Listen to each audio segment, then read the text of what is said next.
ज्योति बेटी, तू क्यों इतनी खुश हो रही है? अरे ये देवरानियां ना बड़ी ही चालाक होती हैं।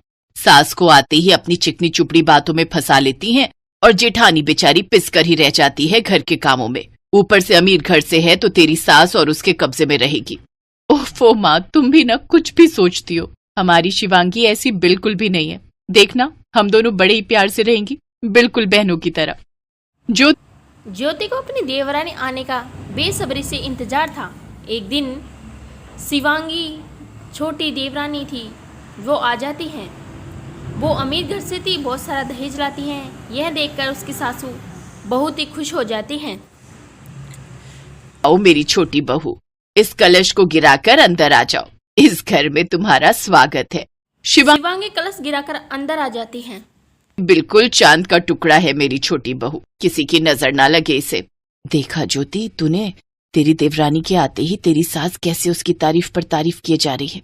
अरे इतनी भी होई हूर की परी थोड़ी ना है, बस अमीर है, यही तो खूबी है उसमें। खैर अच्छा, मैं चलती हूँ। यह कहकर ज्योति की माँ वहाँ से चली जाती हैं। फिर शाम को पूरी रस्में पूरी हो जाती हैं, रात हो जाती हैं, सब लोग अपने अपने कमरे में चले जाते हैं। अगले सुबह ज्योति घर का पूरा काम कर लेती हैं और फिर ऊपर शिवांगी को बुलाने आती हैं। वो कहती हैं, तो शिवांगी, सब लोग तुम्हारा खाने की टेबल पर इंतजार कर रहे हैं। भाभी, मेरा खाना मेरे रूम में भिजवा दीजिए, मेरे सर में बहुत दर्द हो रहा है और थकान भी बहुत है। लेकिन शिवांगी, यहाँ हम सब एक साथ बैठकर ही खाना खाते हैं, इससे प्यार बढ़ता है। तभी बाहर रमोला आ जाती हैं। हाँ तो कोई बात नहीं ना, अगर शिवांगी को यही खाना पसंद है तो तू उसके यहीं ले आ।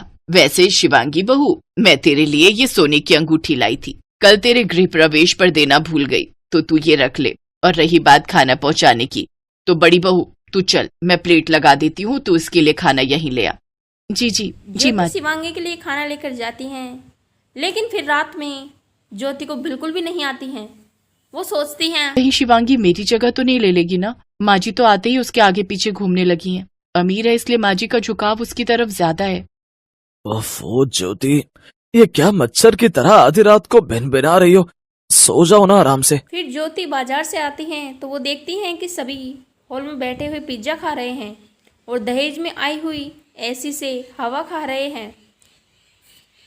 वाह बहू, ये पिज्जा तो कितना टेस्टी है, और कोल्ड ड्रिंक के साथ तो इसका स्वाद और दुगना हो जाता है। वैसे कितने का आता है ये बहू? अरे सासू माँ, आप तो बस आराम से इसका मजा लीजिए, इतना मत सोचिए। यह देखकर ज्योति को जलन होती है, लेकिन वो अपने काम में लग जाती हैं।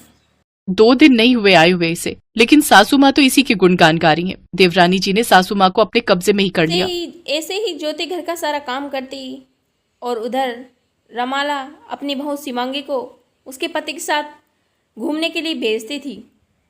ऐसे ही एक दिन का खाना बना रही थी शिवांगी, तभी उसकी सासू माँ आई। हाय बहू, ये तुझे क्या हुआ? देख तो कितने पसीने आ रहे हैं। तू अंदर जा और अपने पति के साथ बैठकर बातें कर। ज्योति बहू, ओ ज्योति बहू। जी माँ जी।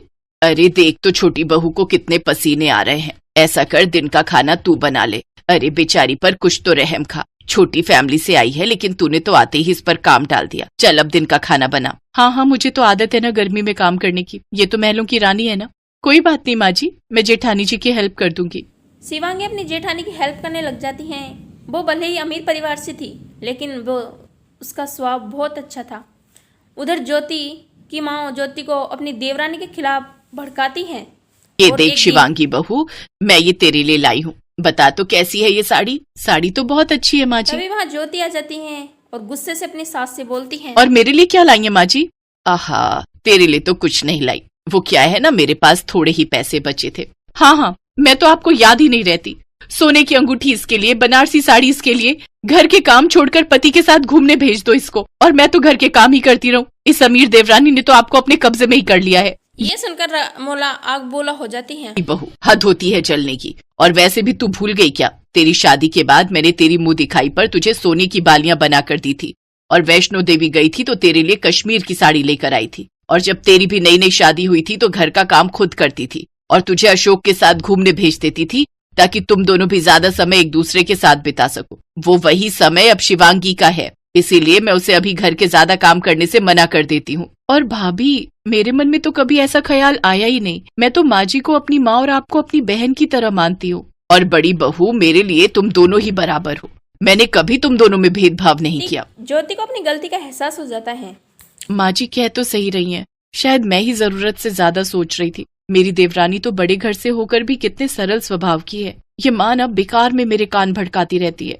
ज्योति को समझ जाता है कि उसकी माँ उसे बेकार में भड़काती है। वह उन सबसे माफी मांगती है और अपनी देवरानी और सास के गले लग जाती हैं और खुशी खुशी रहते हैं।